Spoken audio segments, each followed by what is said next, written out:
What if I told you the flood wasn't the end of the giants? That the Nephilim, wiped from the earth, returned taller, stronger, more terrifying than ever? They were born from a forbidden union, celestial beings crossing the line between heaven and earth, bringing corruption, war, and fear. God's judgment came as water, drowning the old world, but some shadows refused to die. Centuries later, they stood again, giants in fortified cities, warriors whose names still echo in fear. The Anakim, Goliath. From ancient ruins beneath the sea to whispers in the world's darkest forests, their presence lingers. And prophecy warns, what began before the flood may rise again at the end of days. The question is not if the giants will return. It's whether we'll be ready when they do. What if I told you the flood wasn't the end of the giants? The Bible tells us God wiped out the Nephilim in the great deluge, but then we meet them again, taller, stronger, and more terrifying than ever. How did they survive? Who were these mysterious beings that defied divine judgment? Their story is buried in ancient texts, hidden in plain sight. This isn't just a myth, it's a warning. Stay with me, because what you're about to hear will change how you see the Bible forever. Before we begin, tell me in the comments your name, your city, and the time you're watching. Let me know who's here walking through this mystery together. And if you want to explore deeper, the complete Bible, with all 88 books, including Enoch, is linked below. Now, let's uncover what happened to the giants after the flood. The Watchers weren't meant to stay. They were celestial beings sent to guide humanity. But something shifted. Genesis 6 tells us they saw the daughters of men and took them as wives, a breach of divine order that shattered the boundary between heaven and earth. The book of Enoch goes further, naming these rebel angels and detailing their fall.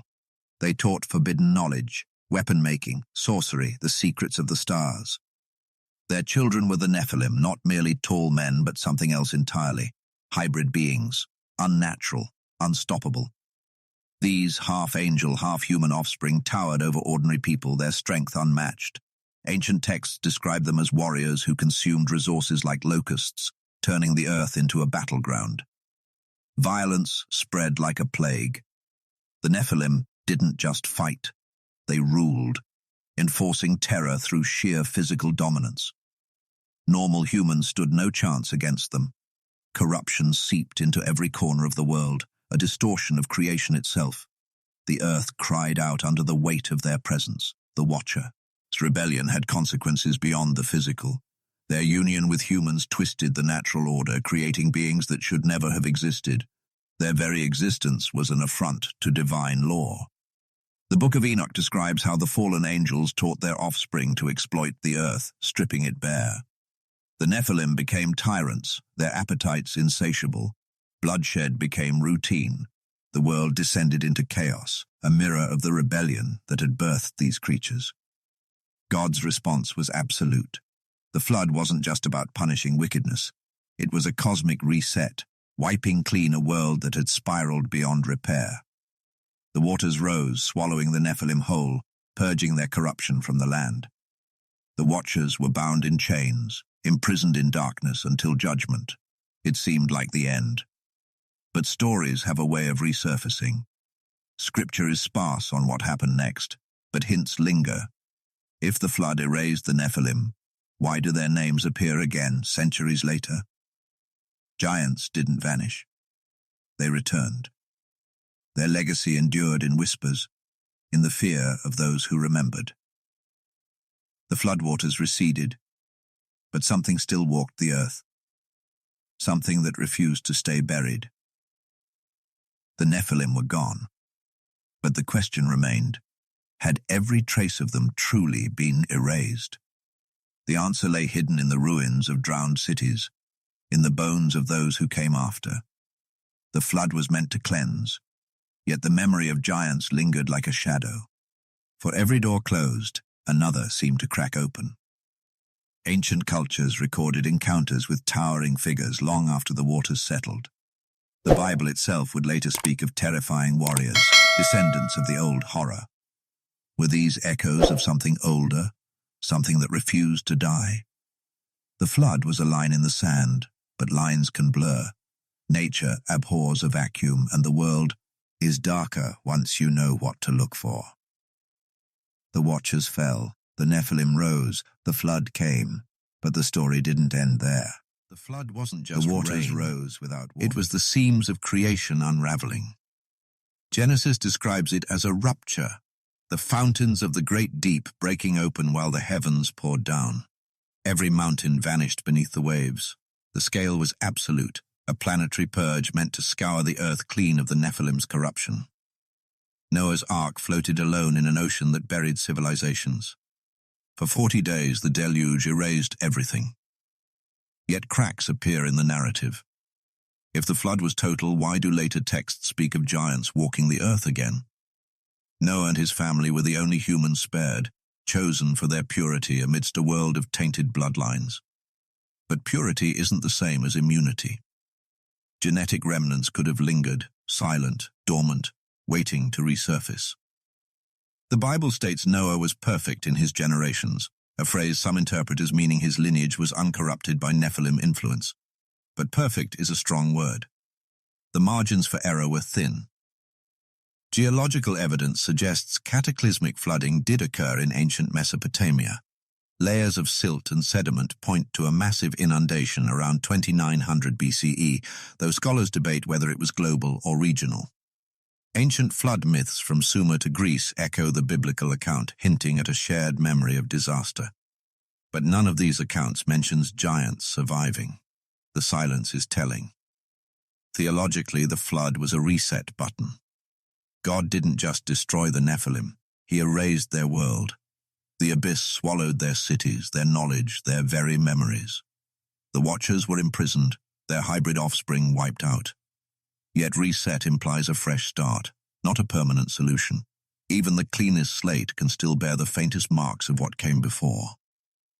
Noah's mission was preservation, not just of life, but of order. The Ark carried the blueprint for a new beginning. Yet blueprints can be misinterpreted. Genetic traits can skip generations. Recessive genes can hide in plain sight. The Nephilim were gone, but the potential for their return might have lingered in the bloodlines of those who stepped off the Ark. Scripture is deliberate in its gaps. It tells us the flood ended, the waters receded, and humanity began anew. But it doesn't say every trace of the old world vanished. The Bible operates in echoes. What if some things weren't drowned but merely submerged, waiting? The post-flood world emerged from the wreckage, seemingly cleansed. Yet within generations, whispers of giants returned. The Nephilim had been erased, yet their shadows stretched across history. The flood was a line drawn in the sand, but waves eventually washed lines away. As the Ark settled on dry land and the doors opened, the survivors faced an empty world. But empty doesn't mean pure. The earth was scrubbed, but creation has a way of remembering. The stage was set for something ancient to reawaken. Noah's descendants would soon discover that surviving the flood was only the first challenge. The harder task was ensuring nothing from before followed them out of the depths. The waters had spoken. The judgment was executed. But endings are rarely as final as they seem. The spies returned with grapes so large that it took 2 men to carry a single cluster, and stories that made the Israelites' blood run cold. The land was good, they said, but it was occupied by giants. The descendants of Anakim, they called themselves. The Anakim weren't just tall men. They were remnants of an older horror, standing head and shoulders above even the warriors of Canaan. Numbers 13 describes them as next to impossible to defeat. Their cities had walls that scraped the sky, their warriors moved like forces of nature, and their very presence made the land itself feel heaves here. The flood was meant to wipe the slate clean, yet here they were, living proof something had slipped through. The Anakim's existence posed a theological How did their lineage resurface? Some scholars argue that the term Anakim was just a hyperbolic exaggeration, but the Bible treats them as real threats. Deuteronomy chapter 9:2 calls them a people great and tall, their reputation so fearsome it became proverbial. Who can stand before the sons of Anak?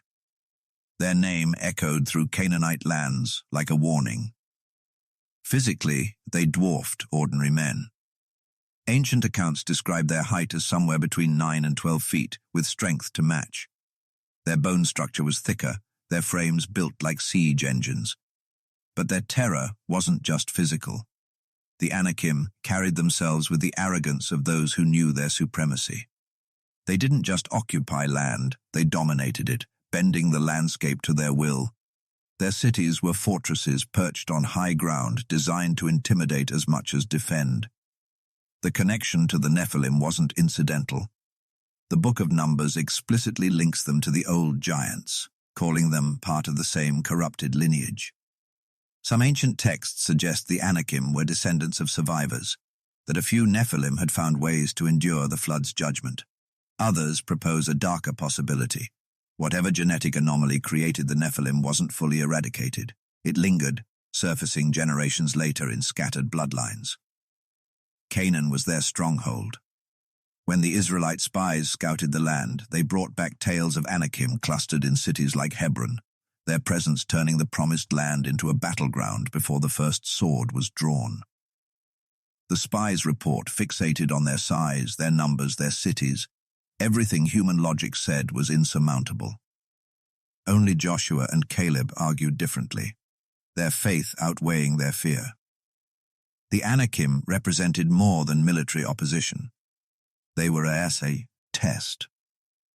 If the flood had truly erased the Nephilim, then their reappearance challenged the narrative of divine justice. Surviving giants meant surviving corruption, and that raised uncomfortable questions about God's plan. Were they a remnant of the old world or something new? A fluke of genetics? Or a sign of deeper forces at work? Their role in Canaan wasn't accidental. The land was a crossroads, a place of ancient power and strategic value. The Anakim didn't just live there, they anchored themselves in its history, becoming part of its identity. Defeating them wouldn't just require weapons, it would require rewriting the story of the land itself. The Israelites would face them eventually, but first, they had to grapple with the impossibility of their existence.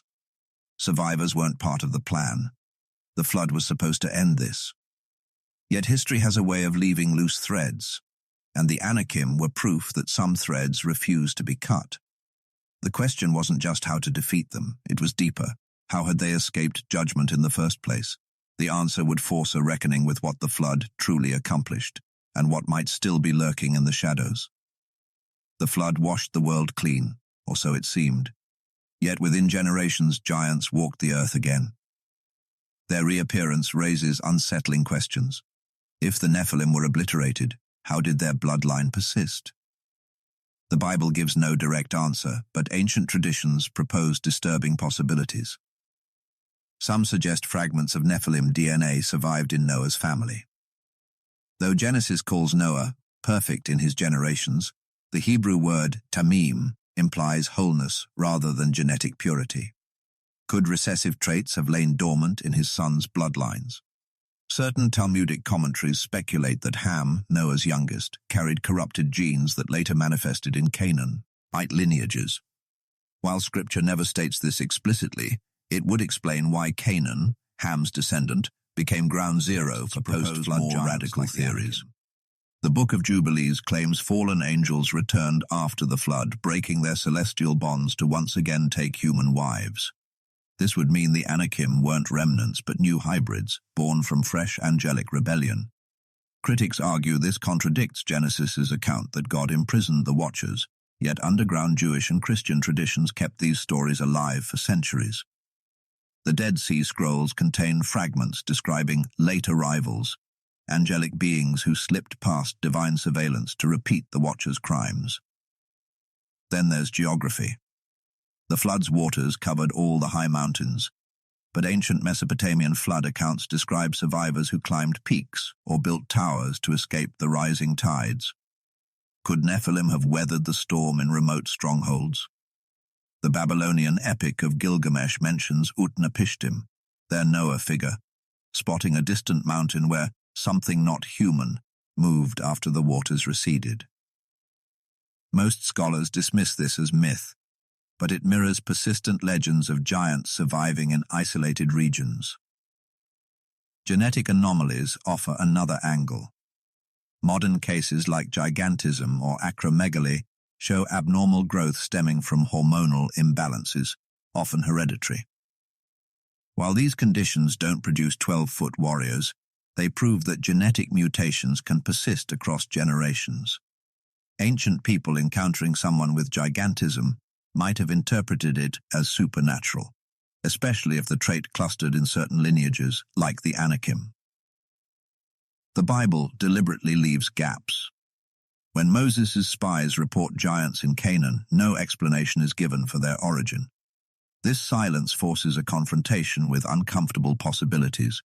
Either the flood wasn't as comprehensive as described, or corruption found a way to re-emerge. Both options challenge traditional interpretations of divine judgment. Perhaps the most unsettling theory is that the Nephilim's influence transcended genetics. Ancient Near Eastern cultures shared tales of divine warriors and demigods ruling cities long after the flood. These stories might reflect psychological rather than biological inheritance, a cultural memory of the Nephilim's tyranny that drove people to recreate their hierarchy. Kings claiming descent from gods could have artificially inflated their stature through selective breeding or propaganda, manufacturing the myth of giants to legitimize power. The mystery lingers because Scripture refuses neat answers. Every theory unravels slightly when pressed. If Nephilim genes survived in Noah's line, why did they skip generations? If new angels fell, why doesn't Scripture mention it? Even geology offers no clarity. Flood sediments exist, but no fossils of giants. What remains is a pattern. Whenever humanity reaches a threshold of corruption, giants appear. First, before the flood, then in Canaan, and later with Goliath. They're less a continuous race than a recurring symptom, a sign that the old rebellion never fully ended. The Spies' trembling report wasn't just about facing oversized warriors. It signaled something far older awakening in the land God had promised. The 12 spies slipped into Canaan under the cover of darkness, tasked with scouting the land God had promised. They returned carrying a single cluster of grapes so massive it took 2 men to bear its weight. Yet their reports focused not on the land's abundance but on its inhabitants. 10 of the spies described fortified cities with walls that scraped the heavens and warriors who dwarfed mortal men. "We saw the Nephilim there," they gasped. "The descendants of Anakim, who come from the Nephilim." Their voices shook as they spoke of feeling like grasshoppers in the giant's shadow. The Anakim's psychological impact relied on morale as much as strength, and the spies' terror spread like a plague through Israel's camp. Their description wasn't just factual, it was mythological, invoking the old nightmare of pre-flood horrors. Numbers 13:33 shows how they amplified their fear. "We seemed like grasshoppers in our own eyes, and we looked the same to them." This wasn't a military assessment. It was collective trauma resurfacing. The spies transformed Canaan from a promised land to a killing ground through words alone. Only Joshua and Caleb resisted this panic. While others saw unconquerable giants, they recalled the Red Sea's parting and manna from heaven. Their counter-argument in Numbers 14:9 exposed the truth. "Do not rebel against the Lord, and do not be afraid of the people of the land, because we will devour them." The Hebrew word for devour here suggests complete consumption, a stark contrast to the grasshopper imagery. Their faith framed the Anakim not as invincible but as temporary obstacles in God's plan. Yet fear proved more contagious than courage. The giants functioned as more than physical adversaries. They represented humanity's instinctive dread of what towers above nature. Ancient Near Eastern cultures associated abnormal height with divine favor or supernatural origin. When the spies called the Anakim Nephilim, they weren't just describing size, they invoked the old world's corruption. This symbolic weight made Canaan feel like history repeating itself, as if the flood's judgment had been for nothing. The Israelites weren't just facing warriors, they were confronting their theological crisis. Remarkably, Scripture never describes the Anakim fighting at this stage. Their power resided entirely in perception. The 10 spies report created a self-fulfilling prophecy because they believed themselves outmatched. They became so. The crowd's reaction in Numbers 14 reveals the damage, weeping all night, plotting to return to Egypt, even nominating a new leader to replace Moses. Fear didn't just discourage them, it erased their identity as God's chosen people for that moment. Joshua and Caleb's torn clothes in Numbers 14:6 visually screamed what words couldn't. This wasn't just cowardice, it was sacrilege. By privileging the giant's stature over God's promise, Israel repeated Adam's Eden mistake, trusting their eyes over the divine word. The wilderness generation would perish for this failure, proving that giants kill not just with swords, but with the shadows they cast on human hearts. Yet the story refused to end there.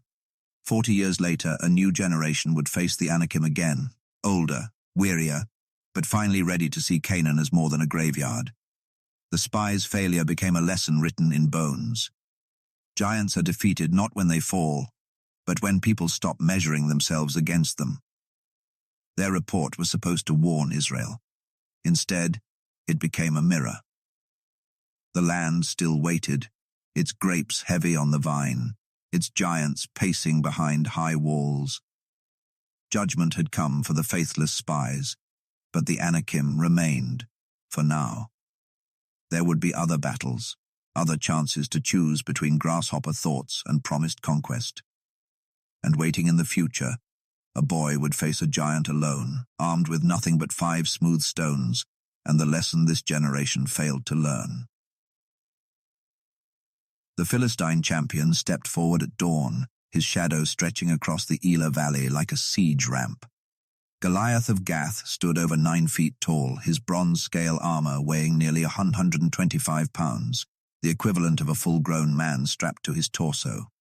The iron point of his spear alone weighed 15 pounds, enough to punch through stone. For 40 days he'd marched into the valley at first light. Samuel 17 leaves no doubt about his origins.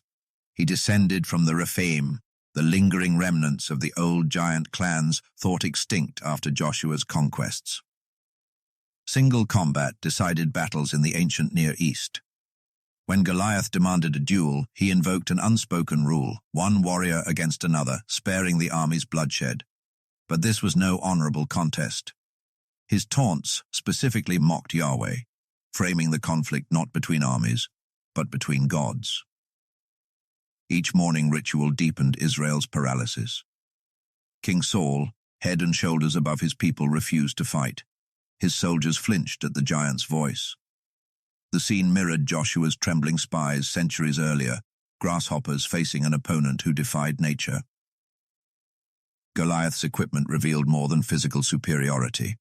Bronze greaves covered his legs, a rare protection suggesting Greek or Hittite influence.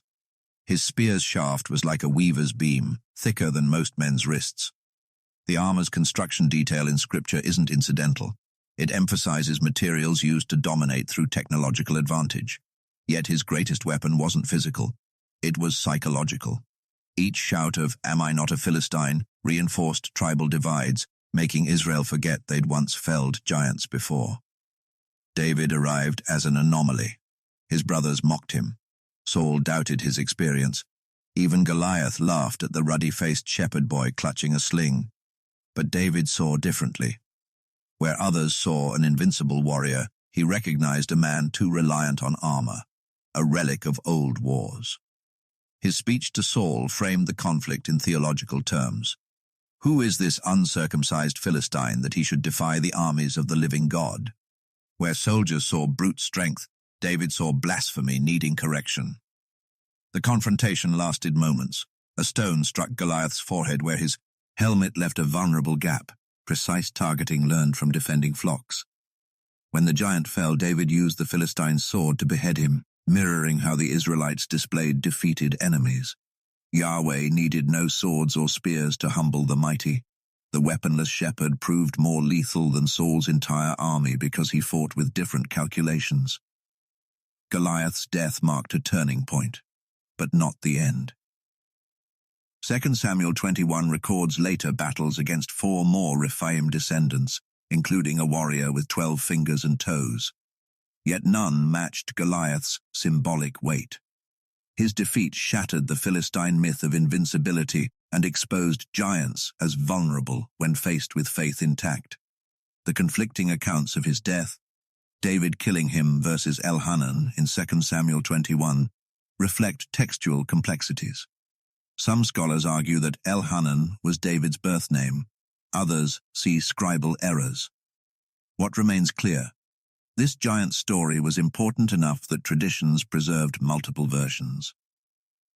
David kept Goliath's weapons, storing them at Nob, where they later became burdens rather than trophies.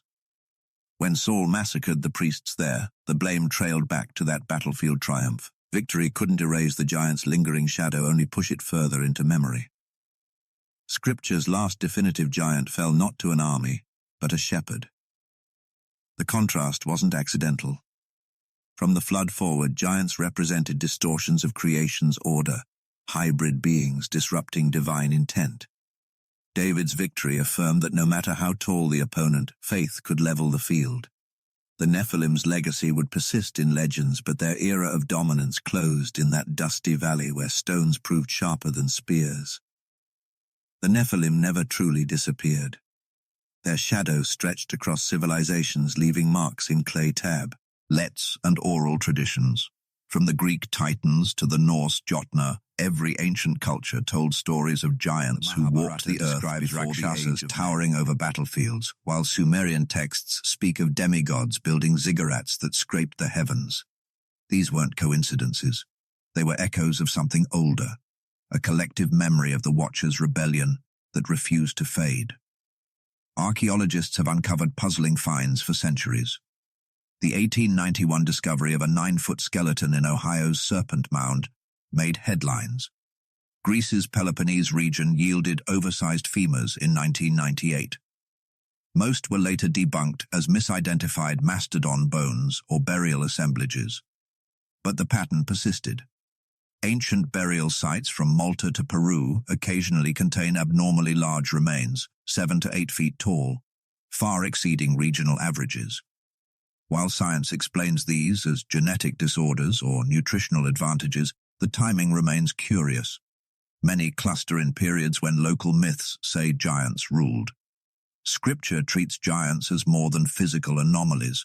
They serve as spiritual barometers, signs of corruption's return. The pattern recurs. Whenever societies reach cultural tipping points, giants emerge. Before the flood, during Canaan's conquest, in David's era. Their presence signals systemic moral collapse, like God's warning system built into history. The Book of Wisdom summarizes it. When giants perished, hope survived. Their destruction became shorthand for divine intervention against overwhelming evil. Cultural echoes grew stranger over time. Medieval maps marked, "Here be dragons," on unexplored territories. Renaissance scholars debated whether unearthed megalithic structures were Nephilim ruins. Even the word giant evolved from the Greek gigantes, earth-born creatures spawned from divine blood.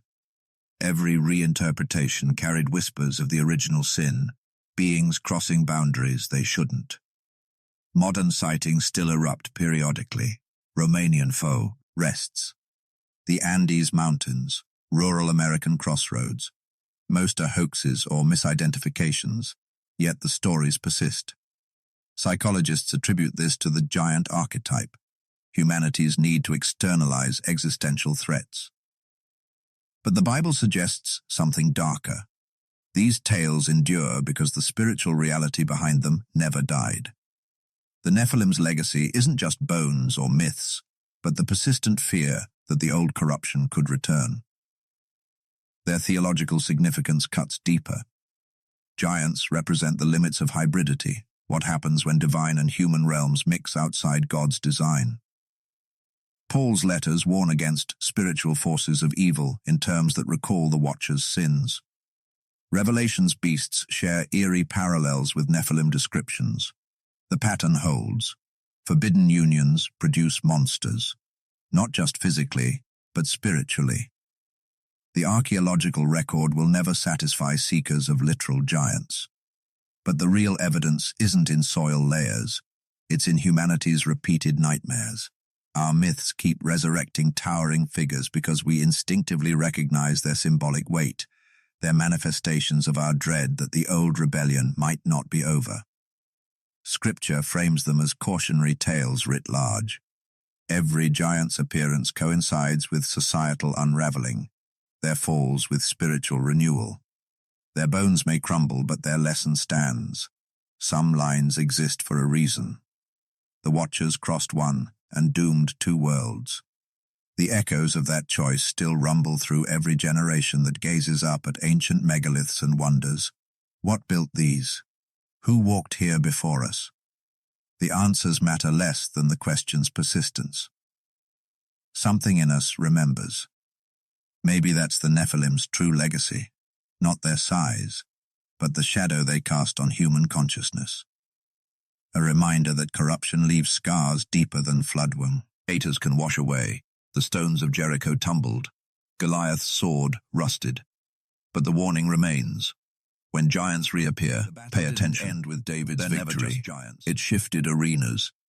Today's wars aren't against flesh and blood, but the same ancient rebellion wearing new masks. The stories persist because the struggle continues, not for land, but for souls. The woods of Romania still whisper stories. Villagers in the Carpathian Mountains describe encountering figures over 9 feet tall, their footprints sinking deep into forest mud. Similar reports come from the Andes, where locals speak of pale-skinned giants hiding in mountain caves. These aren't ancient legends, they're first-hand accounts from the 20th and 21st centuries. But how much weight do they carry? Most modern giant sightings crumble under scrutiny. The infamous Cardiff giant of 1869 was a gypsum statue buried by a New York tobacco farmer. Photos of giant skeletons from India or Arizona usually show forced perspective setups or excavated dinosaur bones. Forensic anthropologists confirm human remains rarely exceed 7.5 feet, with the tallest verified individual, Robert Wadlow, reaching 8 feet 11 inches. Extreme height typically stems from pituitary disorders, not supernatural ancestry. Yet believers argue absence of evidence isn't evidence of absence, especially when governments allegedly suppress findings. The psychology behind these legends is revealing. Cultures worldwide share giant myths because they serve a purpose. Giant figures embody our primal fear of the other, the unstoppable force that renders us powerless. Psychologists note that during societal crises, reports of monstrous beings spike. The Great Depression saw waves of phantom giant sightings across America.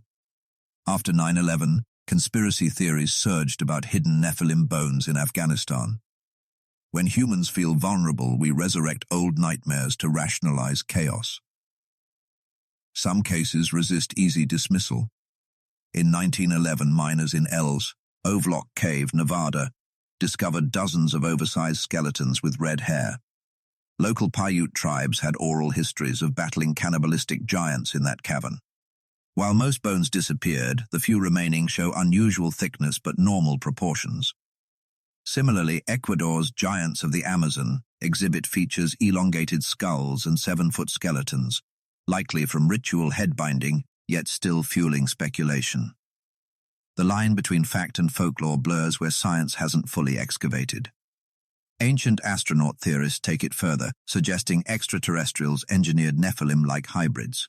They point to elongated skulls in Peru or the biblical sons of God as evidence of alien intervention.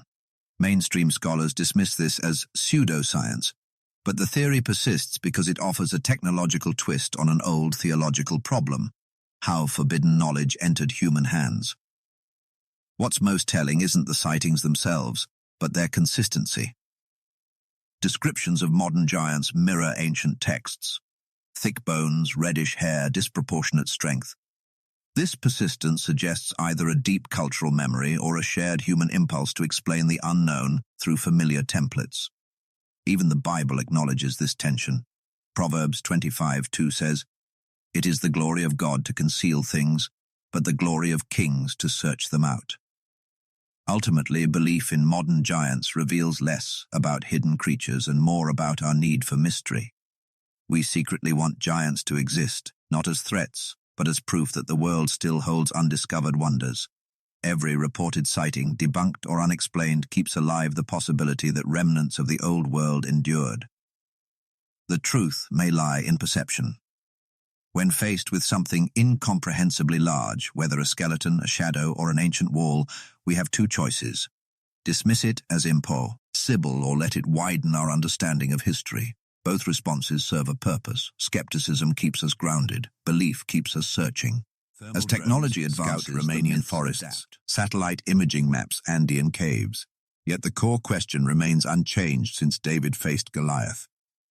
When we encounter giants, real or imagined, will we respond with terror or courage? The answer defines civilizations. Final judgment awaits someone carrying a tape measure and an open mind into those dark places where the stories linger.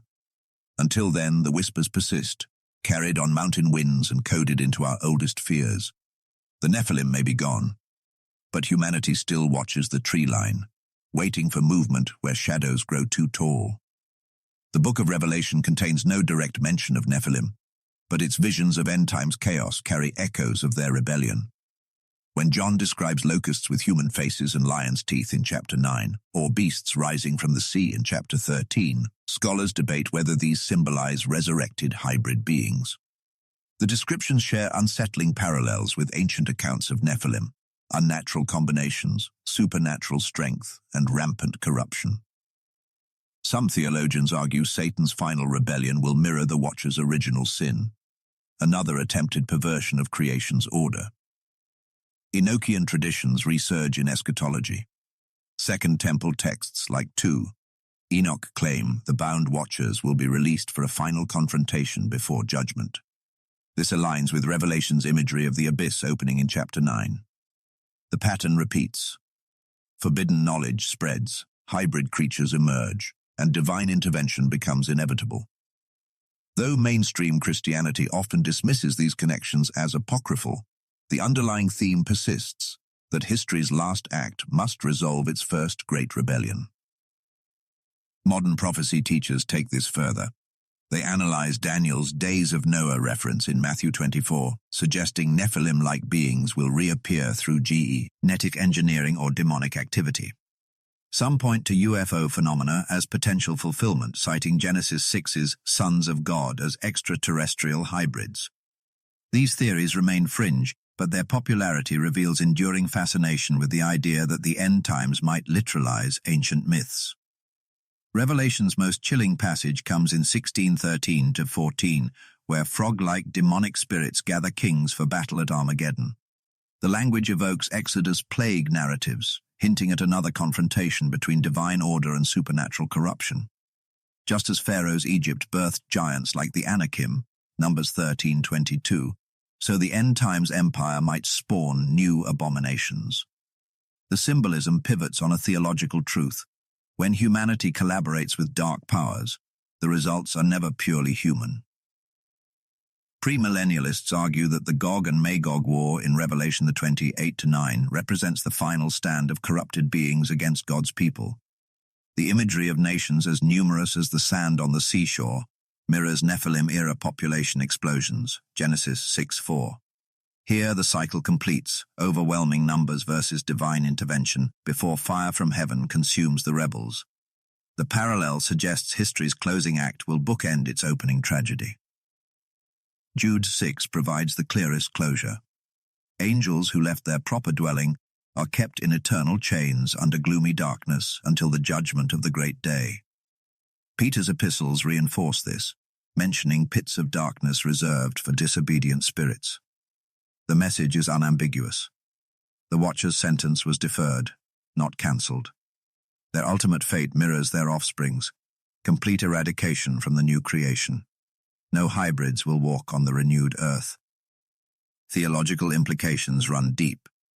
If Nephilim were Satan's attempt to corrupt humanity's gene pool before the Messiah came, their potential resurge. Hence would signal history interpreters link fallen angels to transhumanism and genetic manipulation, modern methods of creating improved humans outside divine parameters.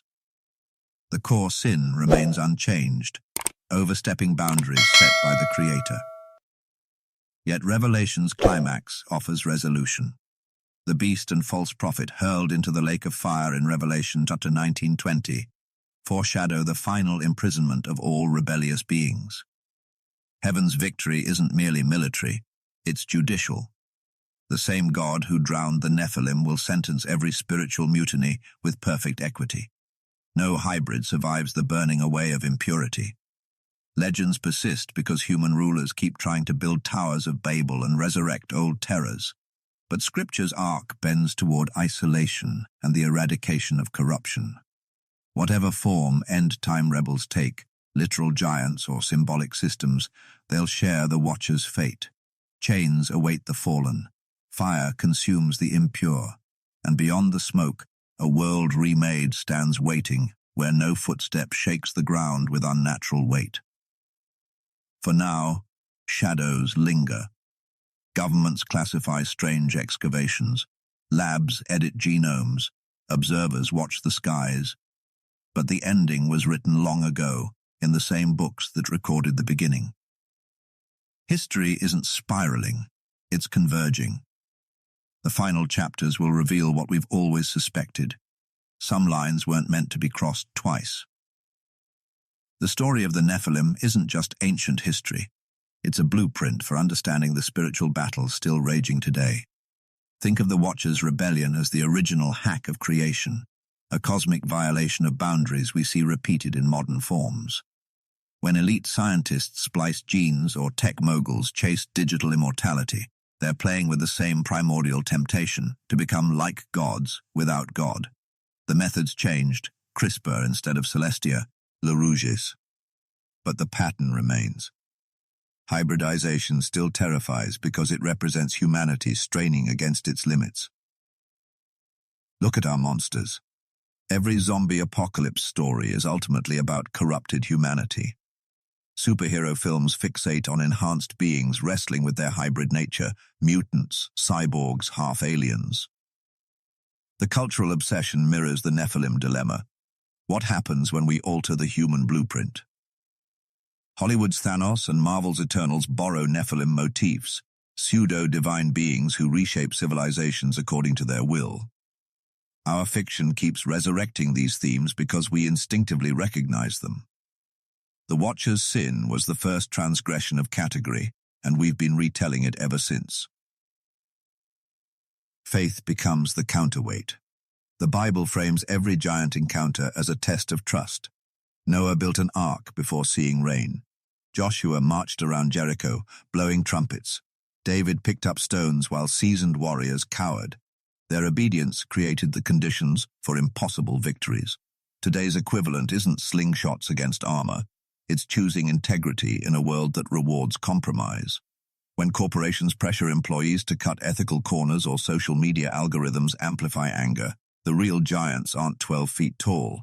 They're systemic, seductive, and just as capable of crushing hope. Vigilance mattered then as now. The Anakim emerged during Israel's transition into Canaan, a vulnerable moment when old habits resurfaced. Likewise, modern spiritual drift often happens during life transitions, career shifts, empty nests, cultural upheavals. The Nephilim story warns that corruption seeps in when guardrails drop. Ancient Jews recited Deuteronomy's warnings against idolatry daily. What daily practices reinforce your boundaries? The Watchers didn't fall in a day. They lingered, compromised, then crossed line. Is that couldn't be uncrossed. Psychology confirms what Scripture illustrates. Fear magnifies threats. The spies saw themselves as grasshoppers because they fixated on size. Similarly, social comparison, conspiracy theories, apocalyptic rhetoric, each generation faces its giants, but the battle starts in perception. When David rerouted his focus from Goliath's armor to God's track record, the fight was already over. The lesson: Giants dominate until someone refuses their framing. Personal application cuts deepest. Imagine your Anakim, not mythical warriors, but the recurring obstacles whispering you're outmatched. Addiction patterns, financial spirals, relational ruts. The Nephilim legacy reminds us these battles aren't merely personal. They're skirmishes in an older war.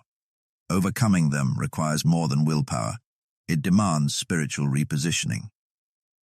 Caleb and Joshua survived the wilderness because they clung to a different narrative. Their Anakim were real, but so was their conviction that bigger obstacles meant greater glory for God. The spiritual awareness takes work. Just as archaeologists sift layers of earth to understand ancient threats, we must examine our cultural sediment. Why does Silicon Valley chase godlike AI? Why do billionaires fund immortality tech? The shadow of Babel stretches long. But awareness alone isn't enough. The Nephilim were known and still wreaked havoc. Action matters. Noah built. Moses led. David ran toward battle.